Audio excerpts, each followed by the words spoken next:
Hey there. Get this mic swiveled around a little bit. How you doing? This is my number 2 plain standard Brown and Sharp milling machine. Oh, about 1942 vintage with the sliding vertical head. Now, this machine's really fun to run, and plus it's economical. It only costs $500, and it was 5 blocks away. So I didn't have to go very far. It had a little bit of rust on it, and I don't need to use this now, but it's so much fun. I'm going to use it anyway, and I'll show you what I'm doing. I'll be right back.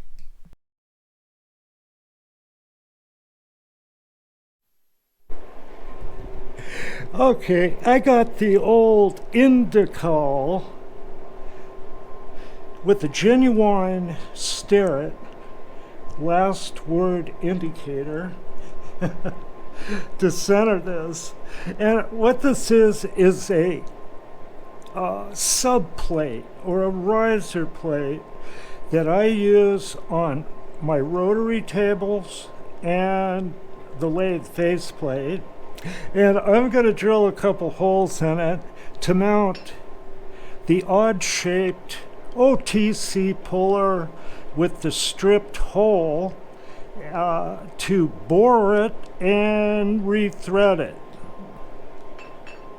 And it's an awful lot of fun to do this. Now, I could actually have marked these holes off and done it on the drill press in a lot less time, but I haven't used this mill for a while, and it's just a great old mill. So I'll do that. Okay, I'll put the camera on a tripod. Oh, first I'll show you if I can here. Let me see if I can get this loose. That's the wrong one.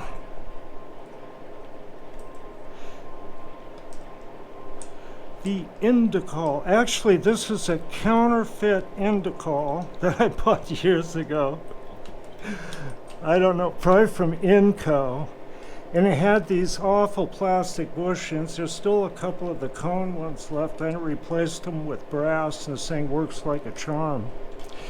Okay, now what I got in here, one of the problems with these old mills like this, especially in number 2, there's not a lot of room. So I've got an Axelson collet chuck. Here's an Axelson collet. And the tap drill I got to use is 5/16, and I can grab the drill bit by its flutes, by the margins using these. Now, I've been told, that's one of the advantages of these Axelson double angle collets. I've been told that you can do it with ER type collets, and I have. And they have less collapse. These have a full 30-second. The ERs, maybe they say they do, but they don't. But the one thing I found about them is you got to put a tremendous amount of torque on them, and it makes it hard to work in a machine like this. So I went ahead and found a 40 taper collet chuck to put in this spindle here. Axelson 180 double angle. Okay, I'll set the camera on a tripod and drill these holes.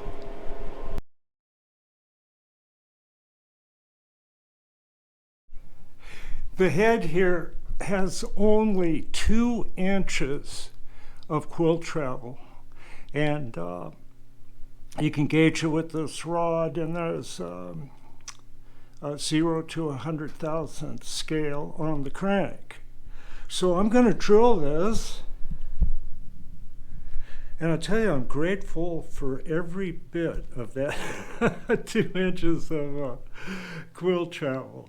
Okay, I'm going to fire this up and center it on that line and punch that hole.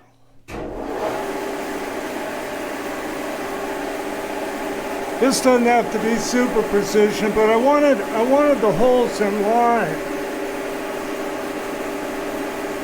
Yeah, choking up on the bid here. Looks good.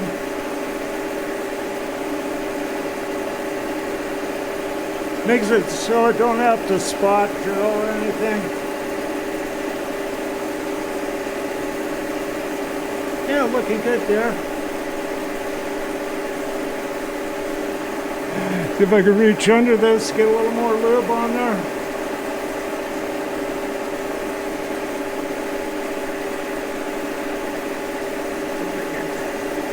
Break those chips a little.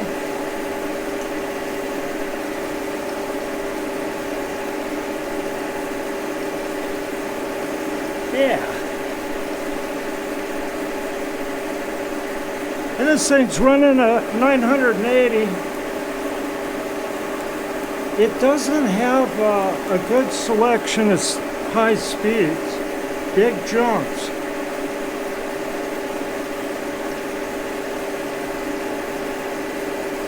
Put that down there.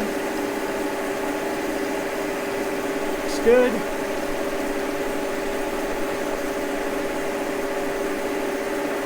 Okay. We'll get over there and hit that other one. See where we are here. Okay.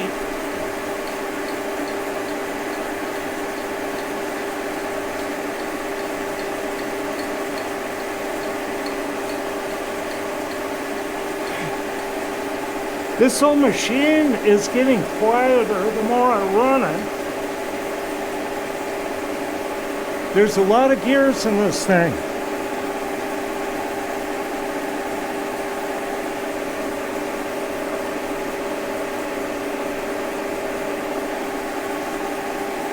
Okay, got some wax on there.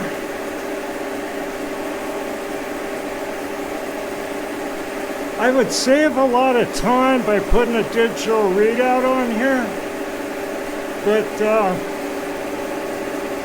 I really don't need to be in that big of a hurry. So I'm going to put those end measuring rods on here pretty quick.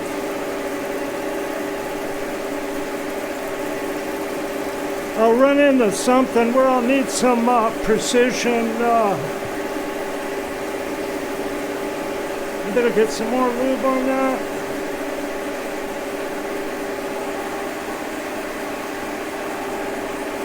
Some precision locating.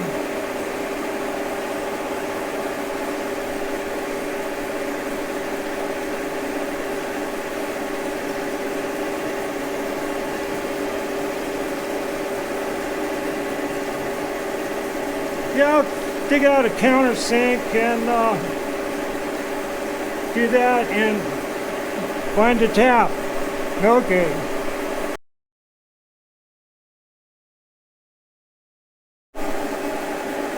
Yeah, put a pretty good bevel in there to keep stuff from burning up when I'm hooking things to this.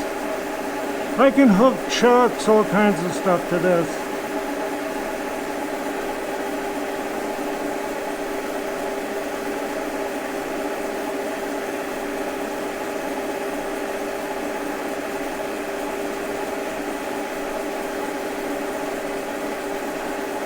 Yeah, I'll get a little bit more there.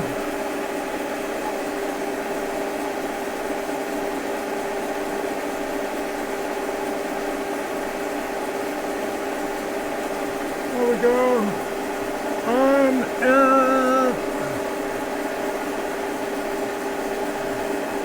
try to remember my number here. Okay.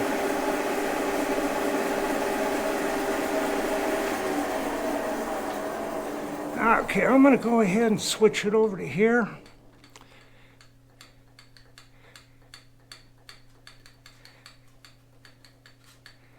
Oh, yeah. This old machine is just really fun to run. It really is. Yeah, this is not aerospace, so I'm just going to get it pretty darn close, just by eye. Fire it up.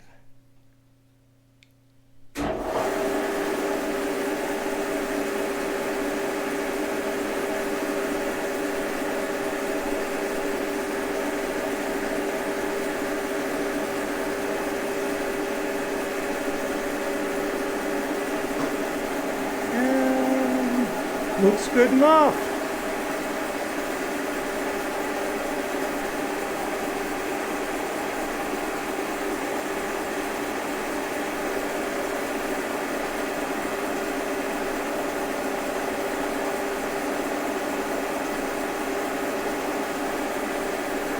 That's looking.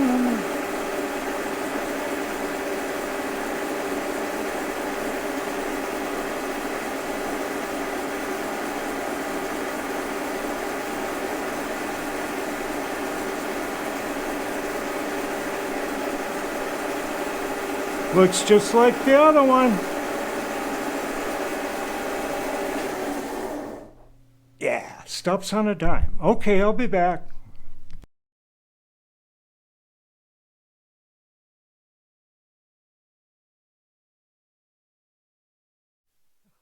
I had to come over to the good old drill press to finish tapping this just because there's not enough room in that mill. But I may try to install a floating collet chuck on that spindle at some point. It does have reverse and it's got a good brake, so I could get by with just that. Okay, so I got it tapped here, got it aligned real good on the old drill press. I want to mention again that the best thing I ever did to this drill press was fit a piece of aluminum in here that I can clamp because of these ribs are just terrible. So it made this old Walker Turner work really good. Okay, I'll put this on the lathe and see if we can't get going there. When I first got into machining in the 1970s, the shops around here were either pretty modern or pretty crude, using old stuff, and working on, excuse me, a little bit hoarse, working on ag equipment, agricultural things like that. Used a faceplate quite a bit, and over time that's, not so much, but they're still very handy, and I'll show you how I have this set up. Okay, this is a 15-inch faceplate on the heavy-duty Axelson, and here is an adapter. I can put chucks on it. I can do all kinds of things, and I also can attach this to my rotary table and fixture different things. And I think it would be called like a subplate or something. But anyway, on a good-sized machine like this, the faceplate, to put something smaller on there, this is an ideal kind of thing. Or just put a plate of steel across, You can even weld your part to a plate of steel and clamp it to this. Okay, so what I'm doing here is I'm tapping it in. You can see everything. Put this clamp on there. Instead of a tripod, I'm using a Noga Big Boy. It works pretty good. It might even be better for a camera than an indicator, though it's a dandy indicator holder in some circumstances. Okay, it's a little bit high there. This is one of the best things I've done, is stick a aluminum knob on the end of an Allen wrench, and I can tend to find it. So I'm just going to snug these up. I got 3 of these holding this plate. I took and drilled and tapped the plate, the face plate for this. Okay. Just slightly snug, and we'll rotate it a little bit high there. Whoop. Now a little better. 1/1000 it looks like.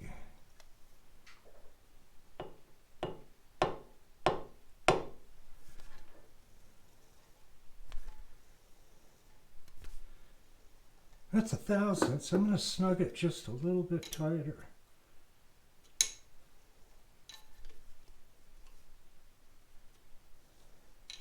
Hope you're all doing well today. I'll try to talk more in the microphone. I think I was a little behind it. This old Interrapid reads reverse.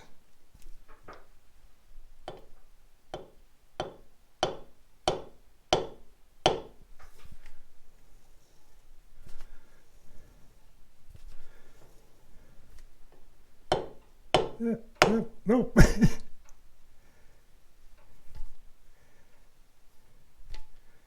Wow, look at that.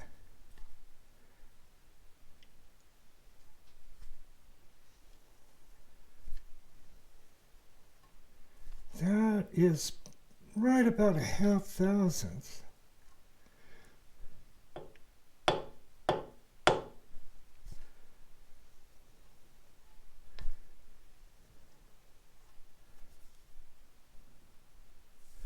That's still a 1/2,000th. Oop, I saw it move.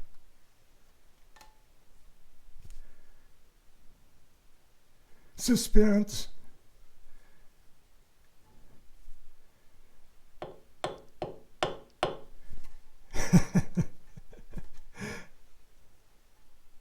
You know, I'm going to call that good. Snug it in. We'll see if it changes.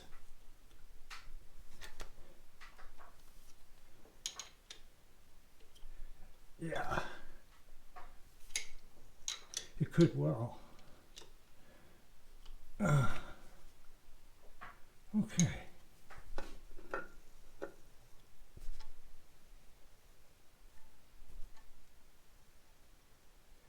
It is, I'm going to give it a pretty good knock here.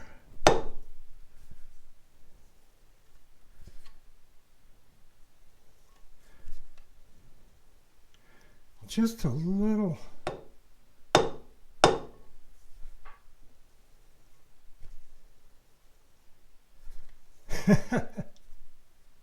I'm going to give it a little tour. This is a healthy lead hammer. You just don't want to grind it or chew on it or tenderize chicken with it. That's good enough. Okay, I will get the part set up.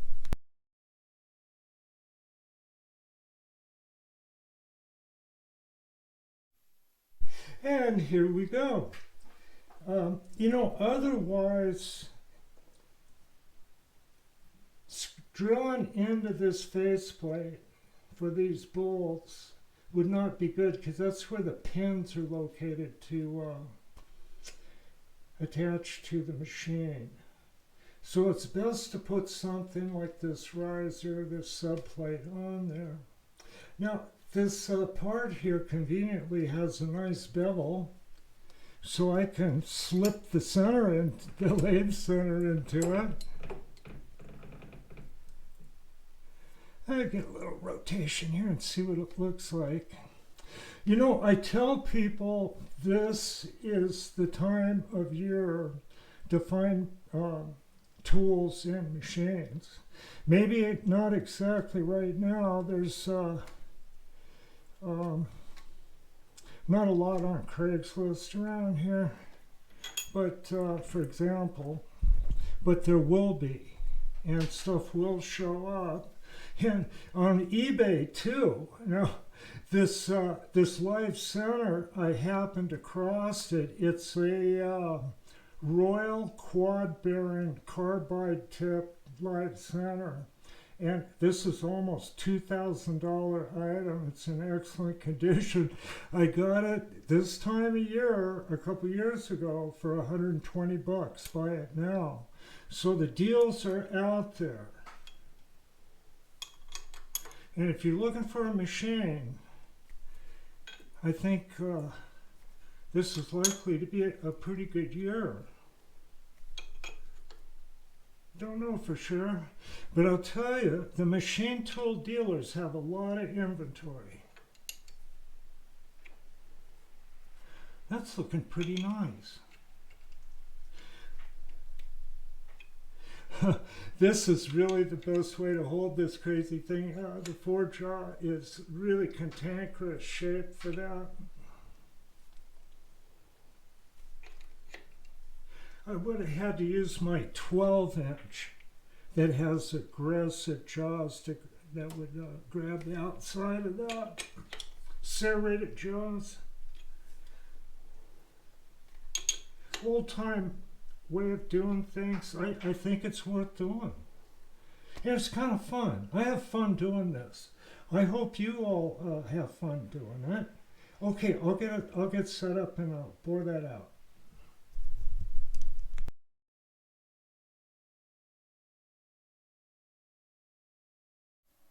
Okay, my screw here is 0.740 by 16 threads, and to get the right tap drill size, I'm going to use this formula: pitch times 2 times 0.541, and the pitch is, and you get the pitch by dividing 1 by the number of threads, which is 16.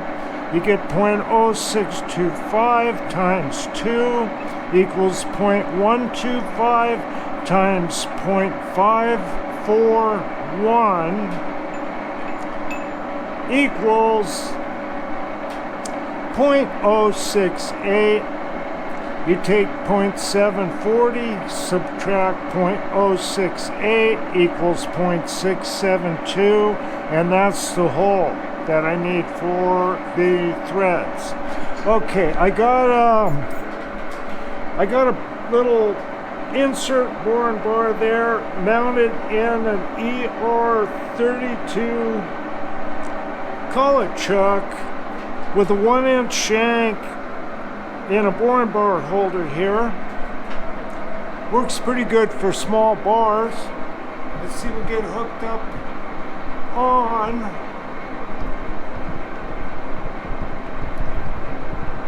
the Noga big boy. Let's see if we can get in here and you can see what I'm doing. Okay, now I'm just going to run this pretty moderately at 473. I think I can safely run this at 600.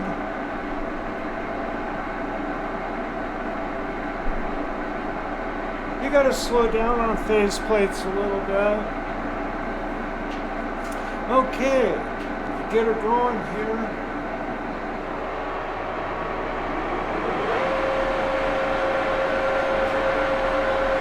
That's it.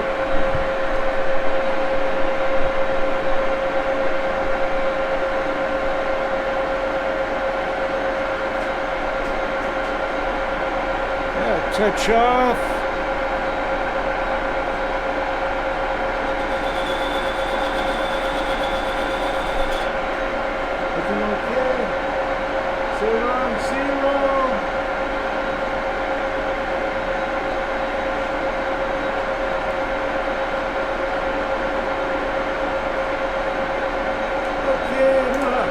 Take 30 thousandths out.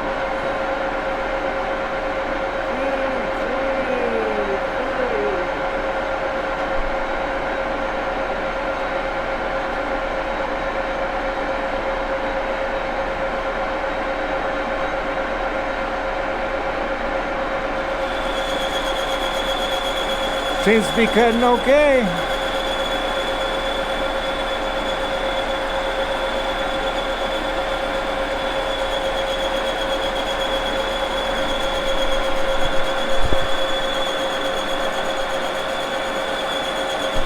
If I get it sitting straight here.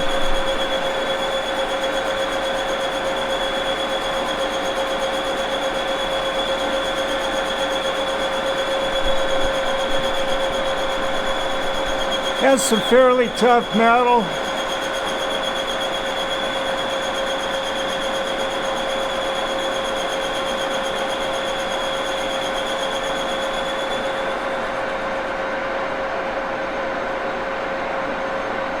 Just slightly out of balance there.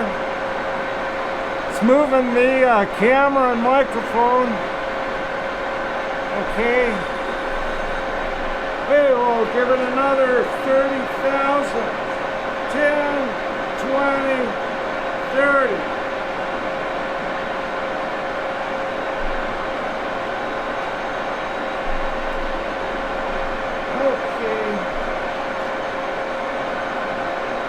Looks all right.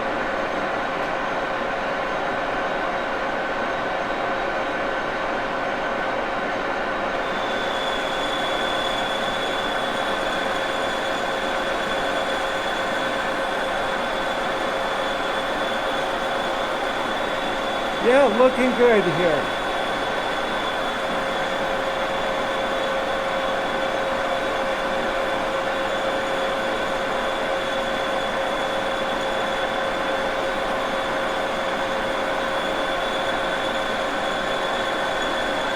By the way, this is the least expensive collet chuck I could find for this purpose, and it works good. And I got some of the least expensive ER32 collets.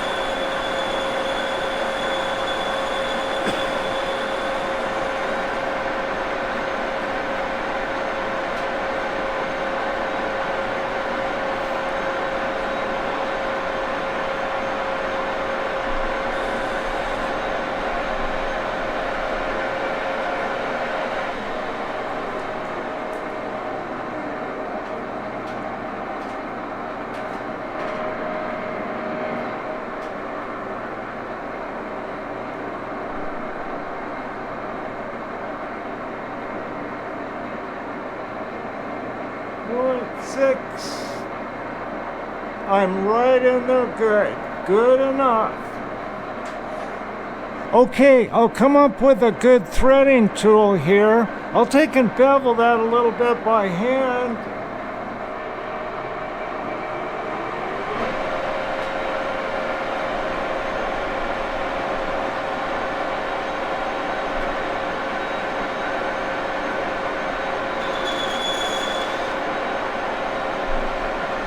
There, that looks nice.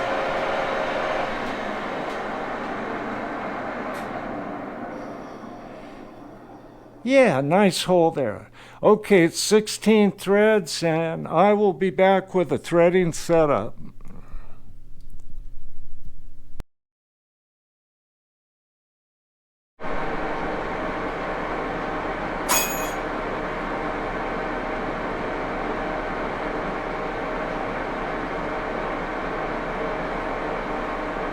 Okay, it's 16 threads per inch.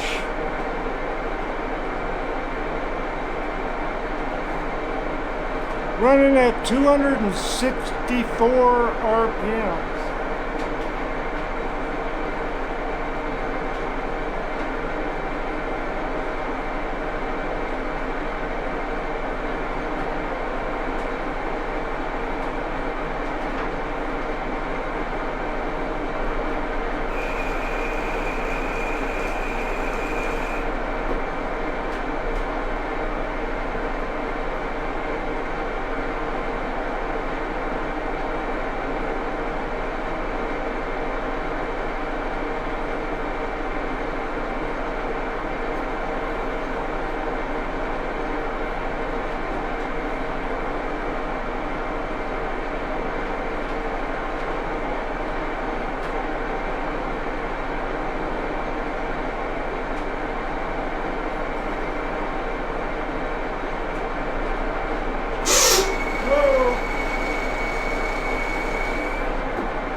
I think I better give it a little less weight.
Hey, I pushed my bar over, so I have to reset.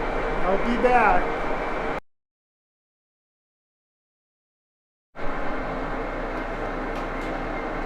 Okay, back at it.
Okay, give that a check.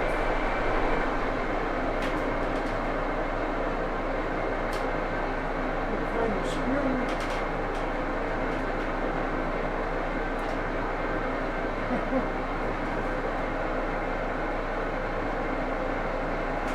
Oh, right in front of me.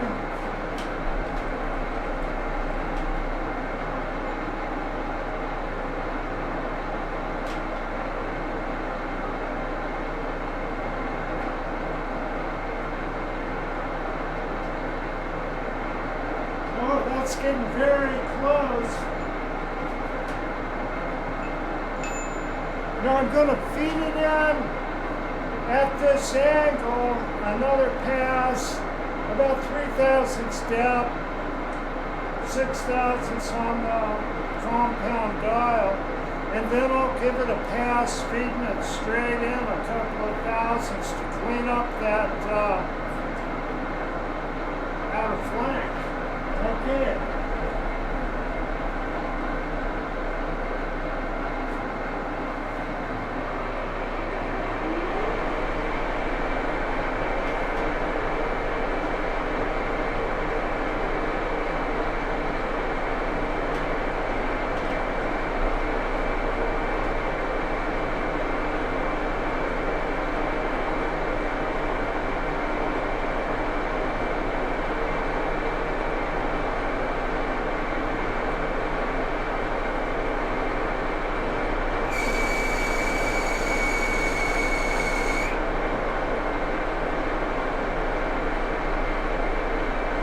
Okay, I'm going to give it a couple of thousand step, feeding it with the cross slide.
Very close.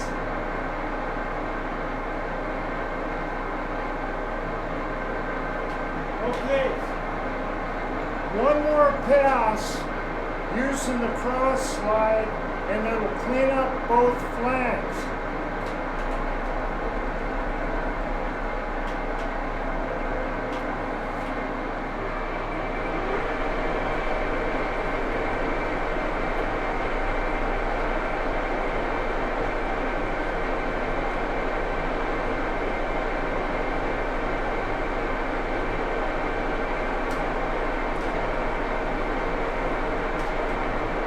Hope you can see that. I don't know if that's blocking it.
One more.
That's the fit. Okay.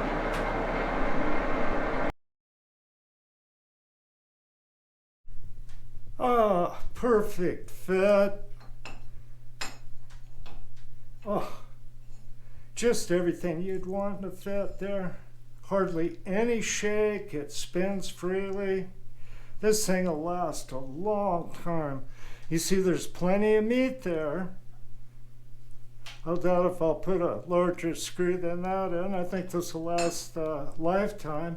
I have something similar. I dug it out, but it's smaller, and it's got a pad on it, and I remember it as a steering wheel puller. This is a bit heavier. This will come in quite handy.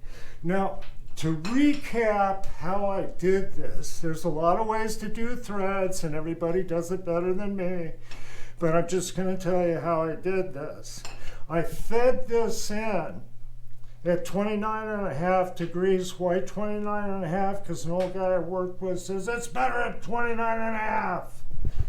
29 or 29.5. Set the compound this way. You can set it that way, but I have better clearance situation this way. And I share the tool post system with the Monarch 10EE, so I went with a smaller insert bar to do the thread there, this Dorian. And what else? Yeah, okay, I fit it into here, and this does not have the stops like the Monarch 10EE. So I was feeding it in at 29.5. Keep bringing it back to there. Kept bringing it back to there. And then when the thread just started to turn in there, I fed it in a time or two more, taking a 5 on the dial. Had to go slow on this. You see, I had to when that thing chattered, it shoved the bar over, so I had to reset it, which is easy to do. But you couldn't see me do it anyway because I had my head in that hole. So the last cuts, see, we're pulling it this way to feed it in that hole. I started moving over 5 on the dial, 5 on the dial, 5 on the dial, and that pulls that tool straight in and cleans up that choppy stuff from feeding it in and taking passes at the angle. Okay? That's how I do that. This is the formula that's been kicking around, I don't know, for a long time. Pitch times 2 times 0.541. If you're doing going from a hole, you have to add that to the shaft. If you're going from a shaft, you have to subtract that for the hole. Okay? So I got a nice fitting thing here. The face plate with the sub plate on there just works perfectly. And thanks for tuning in.